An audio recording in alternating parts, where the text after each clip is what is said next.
In 2026, a single family using just 10 acres can gross over $100,000, while most corn and soybean farmers lose $32 per acre, even with hundreds of rented acres. The average United States farm size is now a trap, not a ticket to security. But how can so little land produce more than 15 times the profit per square foot of a 500-acre grain operation? The answer upends everything you thought you knew about full-time farming. Let's see how the 10-acre income model is reshaping who gets to quit their day job. A 10-acre ledger in 2026 looks nothing like the spreadsheets of a sprawling grain operation. The top line begins with sales, and for a successful market grower, gross revenue can clear $110,000 by season's end. The mix is rarely uniform. Community-supported agriculture, CSA subscriptions, often account for 40 to 60% of total sales. That means 100 to 200 local families pay up front for a weekly share of vegetables, locking in $40,000 to $60,000 before the first seed is planted. Direct sales at farmers markets make up the next largest slice, sometimes 30% or more. On a good Saturday, a single market stall can bring in $1,500 to $2,000, and a grower who attends 2 or 3 markets each week might see $35,000 over the season. Restaurant accounts and small groceries round out the rest, adding another $10,000 to $20,000, especially for specialty items like microgreens or heirloom tomatoes that fetch a premium from chefs. Expenses carve away at that gross, but the anatomy is lean compared to large-scale operations. Seed and plant starts run $4,000 to $7,000 for a diversified 10-acre plan. Compost and organic amendments add another $5,000, especially for those building soil health in permanent beds. Tools and small equipment, think flame weeders, harvest knives, irrigation lines, average $3,000 to $6,000 per year, with most investments front-loaded in the first 2 seasons. Utilities, insurance, and market fees together typically draw $4,000 to $8,000. The largest variable is land access. A farmer who owns their acreage outright may only face property taxes, but many lease at $300 to $1,000 per acre, adding $3,000 to $10,000 to the ledger. Unlike commodity farms, payroll is almost invisible. Owner-operators and their families shoulder nearly all the labor, eliminating the 6-figure payrolls that sink margins on 500-acre grain spreads. After all expenses, it is common for a 10-acre market garden to net $45,000 to $55,000, with top performers pushing towards $70,000. The numbers show how every square foot can be monetized. When crops are chosen for value, sales channels maximize retail price, and waste is kept to a minimum. The ledger does not just balance, it upends the old assumption that more land means more security. Here, the proof is in the revenue mix and the discipline of every expense line. On a 10-acre market farm, the work clock never really stops ticking. Owner-operators log between 2,000 and 4,000 hours a year, depending on the mix of crops and the ambition of the season.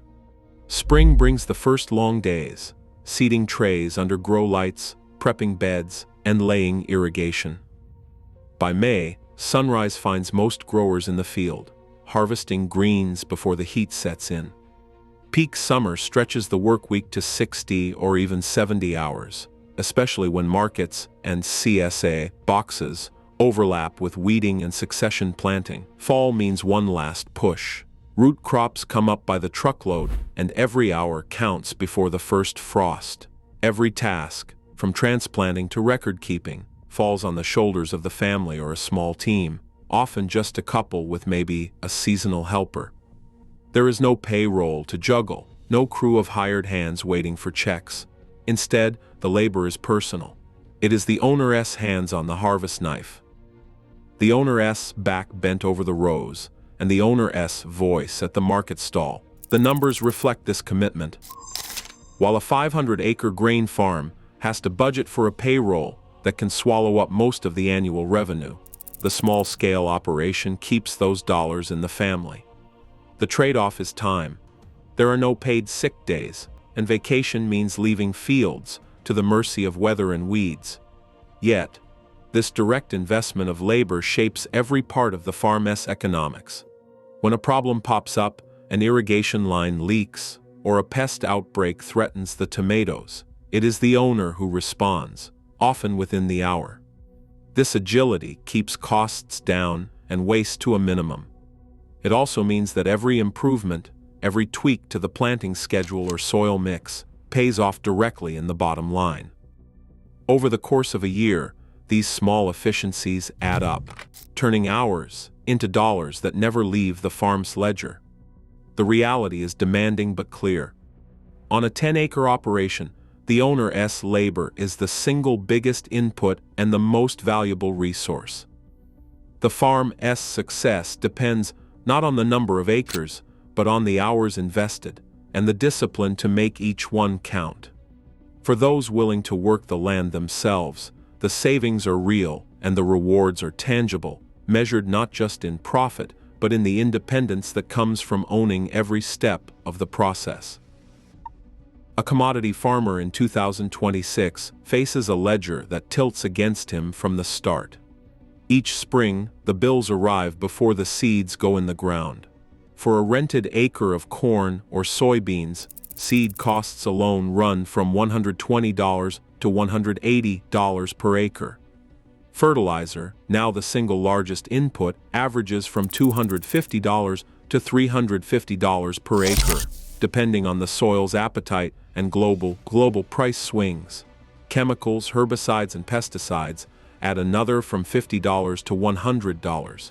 Diesel and machinery repairs, spread across hundreds of acres, still eat up from $60 to $90 per acre. But the biggest line item is land rent. In the Midwest, cash rent averages from $250 to $300 per acre, often locked in by multi-year leases that do not flex with grain prices.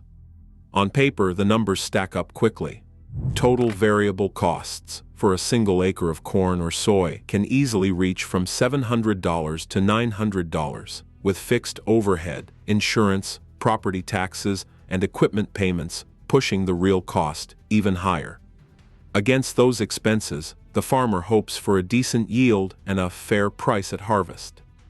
But with corn futures stuck below $4.50 a bushel and soybeans hovering near $11 a bushel, gross revenue per acre struggles to keep pace.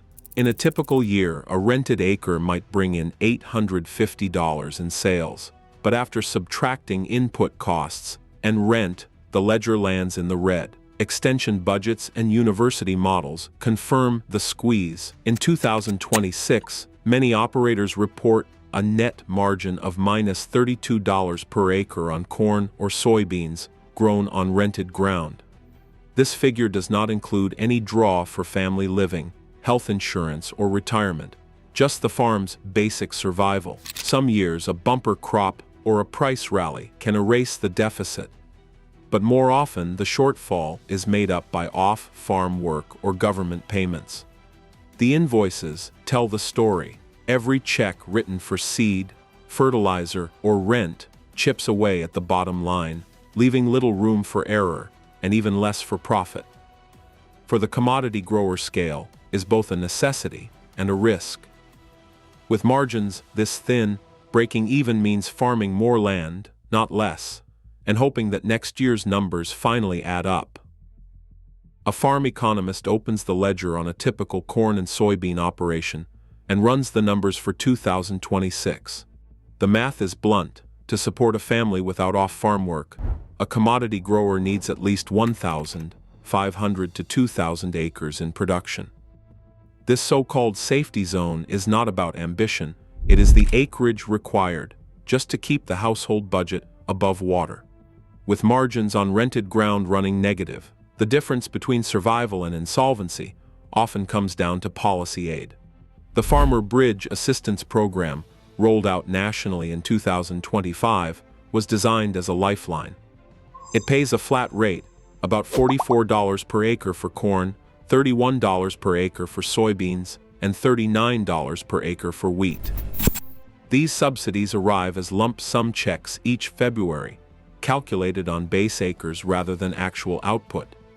For a 1,500-acre farm growing corn and soybeans in rotation, that is roughly $45,000 to $65,000 in total aid. But when spread across all the costs, rent, seed, fertilizer, diesel, insurance, the payment barely patches the hole left by low market prices. Policymakers defend this approach as a way to stabilize rural economies, but economists see the limits. The flat per-acre formula rewards scale, not efficiency. A 500-acre operator with average yields might receive $20,000 in aid, but still face a negative margin after rent and inputs. Even at 2,000 acres, the check from Washington covers only a fraction of what is needed for payroll, loan payments, and family expenses. The gap is widest for those leasing most of their land, where every dollar of rent is locked in by contract, regardless of what the market pays for grain. Extension budgets show that after factoring in these payments, the average net per rented acre on corn or soybeans remains close to zero or even negative. For many, the only path to solvency is adding more acres, stretching equipment, labor, and risk further each season. The safety zone grows wider, and the definition of a full-time farmer drifts farther from the image of a single-family operation. In this environment, policy aid acts as a stopgap, not a solution. The numbers make clear, without scale, commodity farming in 2026 is a treadmill, not a ladder. On the edge of a small Pennsylvania town, a single acre of crocus flowers stands out against the green. Here, a family harvests saffron by hand, each crimson thread picked from thousands of delicate blossoms. Their annual yield hovers around 2 pounds per acre, but at $10,000 per pound, the math is hard to ignore. With careful management and direct sales to chefs and specialty retailers, their gross revenue can reach $20,000 per acre after subtracting the cost of corms, labor, and food safety testing. Net profits often land between $8,000 and $12,000 per acre, figures that dwarf the returns from row crops. A few states away, a pair of growers turn a shaded barn into a mushroom house. Stacked racks of oyster and lion's mane mushrooms fill the space, each flush harvested twice a week. Their best year brought 30,000 pounds from a single acre's worth of growing space, sold at $12 a pound to farmers markets and local restaurants. Even after accounting for substrate, spawn, and utilities, their operation nets over $20,000 per acre. The work is constant, mixing substrate, inoculating bags, and managing humidity, but the income per square foot outpaces nearly every field crop in the county. At the Saturday market, a third grower specializes in Asian vegetables, Napa cabbage, daikon, and bok choy. These crops thrive in tight beds, yielding up to 40,000 pounds per acre. With prices at $2 to $3 per pound, gross revenue can top $80,000. Compared to standard cabbage or carrots, these specialty greens bring in 3 to 4 times the profit margin. Direct sales keep every dollar in the farm's pocket, while short harvest windows mean fresh produce and eager repeat customers. These are not outliers. Across the country, small-scale growers are proving that the right crop, matched with the right market, can turn a handful of acres into a full-time income. The evidence is clear. Profit per square foot, not total acreage, is rewriting the rules of what it means to be a farmer in 2026. Chefs in 2026 do not just want fresh produce, they want something their competitors cannot get from national distributors. That is why a single box of just harvested shiso or baby bok choy can spark a bidding war in the kitchen.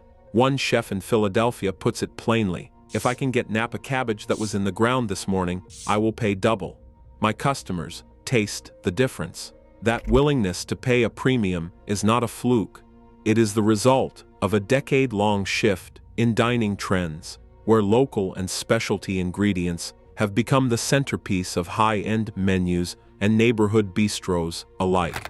The growth is not limited to restaurants. Farmers markets across the U.S. have expanded by more than 15% since 2020, with new ones opening in metro areas and small towns every season. Many markets now have wait lists for vendors, and CSA programs in cities like Washington, D.C. and San Francisco routinely fill up before the first spring greens are ready. These are not just trends, they are signals of real, sustained demand. Even in rural regions, Asian groceries and specialty stores are sourcing directly from micro-farms, paying top dollar for crops like Korean radish and Thai basil that travel poorly and lose quality in transit. Consumer surveys back this up. Shoppers at local markets report they will spend 20 to 40% more for produce grown nearby, especially if it is a variety they cannot find in the supermarket. The numbers hold steady across regions and income brackets. For the small-scale grower, these premiums are not a windfall. They are the foundation of a business model that depends on every square foot earning its keep. When a chef calls in an order for $300 worth of microgreens, or a CSA member raves about the flavor of just-picked daikon, it is proof that the market is not just there, it is hungry. 10 acres in 2026 can deliver a wide range of outcomes, depending on markets, weather, and the decisions made before a single seed goes in the ground. In the best-case scenario, a skilled grower with strong CSA demand, steady restaurant contracts, and a full season of good weather can gross $150,000 after covering all expenses, seeds, amendments, insurance, utilities, and land access. Net profit can reach $90,000. That is the kind of year when every market stand sells out, and there is a wait list for next season's CSA shares. A more typical year lands closer to $110,000 gross, with net profit between $45,000 and $55,000. This result assumes steady sales, but also accounts for the realities of a few missed markets, some crop failures, and the constant churn of small repairs. Startup costs play a major role. A new grower might invest $30,000 for basic infrastructure, but adding hoop houses, walk-in coolers, or a delivery van can push total investment to $200,000 before the first harvest. The worst-case scenario comes when prices drop or demand softens. Gross revenue may fall to $70,000, with net profit shrinking to nearly nothing or even a small loss. A 10% dip in market prices or a bad run with pests can erase months of hard work. Volatility is the hardest lesson for many. The upside is real, but so is the risk.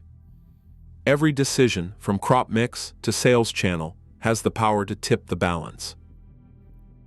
The break-even line for full-time farming in 2026 is sharper than ever. On one side are the commodity growers, those who plant corn and soybeans across rented land, chasing scale to survive. Here, the math is blunt. With margins running negative, the only way to clear a living wage is to farm from 1,500 to 2,000 acres. Any less, and the operation depends on off-farm income or government checks just to stay afloat. Payroll alone can swallow up $290,000 a year, even on a 500-acre spread. Most of that leaves the farm, paid out to hired hands and seasonal crews. What is left for the owner is often little more than a modest salary, propped up by flat-rate payments that barely cover the gap between expenses and market prices. On the other side stands the high-intensity model. 10 acres, worked directly by the owner, can generate as much net income as a sprawling commodity operation. The difference is direct to consumer sales. Every dollar earned at the farmer's market or through a CSA stays in the grower's pocket. 100% of the retail price, compared to just 15% when selling grain at the elevator. With no payroll to manage, every hour of labor translates directly into profit. The ledger is clear. In 2026, it takes either 1,000 acres of corn and soybeans or just 10 acres of high-value owner-operated crops to support a family full-time. Today, farm survival isn't measured in acres, it's measured in margins. As each year erodes the safety of scale, small-scale growers, rewriting the rules, are no longer outliers. They are the future of food security. In 2026, opportunity rewards those who adapt, not those who expand. The question now, how much land do you really need, or how much imagination? Share your thoughts and join the conversation below.